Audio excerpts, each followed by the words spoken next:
తిరుపతి జిల్లా భవానీనగర్ సర్కిల్లో ఉద్రిక్తత వాతావరణం నెలకొంది. గ్రూప్ 1 పోస్టును జగన్మోహన్ రెడ్డి అమ్మేశారంటూ తెలుగు యువత ఆధ్వర్యంలో రాస్తారోకో భారీ ర్యాలీ నిర్వహించారు విద్యార్థులు.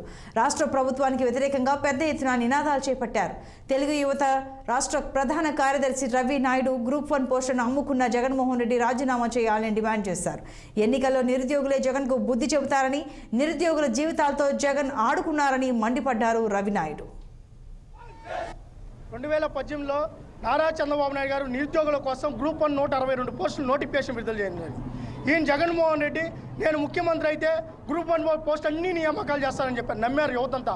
ఈయన ముఖ్యమంత్రి చేశారు. ఈయన వచ్చిన తర్వాత ఏం చేశారంటే ఈయన అనునాయులకి, వీళ్ళకి కావాల్సిన వాళ్ళకి, వీళ్ళ వర్గానికి, డబ్బుండే వాళ్ళకి ఆ పోస్టులు ఇవ్వాలని చెప్పి ఆ రోజు మాన్యువల్గా వాల్యుయేషన్ చేయాల్సిన పేపర్లను డిజిటల్గా వాల్యుయేషన్ చేస్తే దాని మీద లోకేష్ గారు కానీ నిరుద్యోగులు పోరాటం చేసి కోర్టుకు వెళ్తే కోర్టు ముట్టికాయలు వేస్తే మేము మాన్యువల్గానే వాల్యుయేషన్ చేస్తామన్నారు. మాన్యువల్గా వాల్యుయేషన్ చేస్తామని చెప్పిన ఈ ప్రభుత్వం ఫస్ట్ వాల్యుయేషన్ చేసింది. అయితే వీళ్ళకి కావాల్సిన వాళ్ళు రాలా. రెండో వాల్యుయేషన్ చేసింది. కానీ కోర్టుకు ఆ విషయం చెప్పలా. అయితే మేము ఒకటి అడుగుతున్నాం, జగన్మోహన్ రెడ్డి నిరుద్యోగులు గొంతుకు వస్తావా? లిక్కర్లో దుబ్బావు, మైన్స్లో దుబ్బావు, శాండ్లో దుబ్బావు, ప్రజల డబ్బు దుబ్బావు, చెత్త పనులు వేసావు, అన్ని పనులు వేసావు. లాస్ట్కి నిరుద్యోగుల ఉద్యోగాల్లో కూడా డబ్బులు వసూలు చేసుకుని పోస్టింగ్లు ఇవ్వాలా? ఈరోజు హైకోర్టు ఆ మొత్తం నోటిఫికేషన్ రద్దు చేసింది. పేదవాడు డిఎస్పీ అవ్వకూడదా?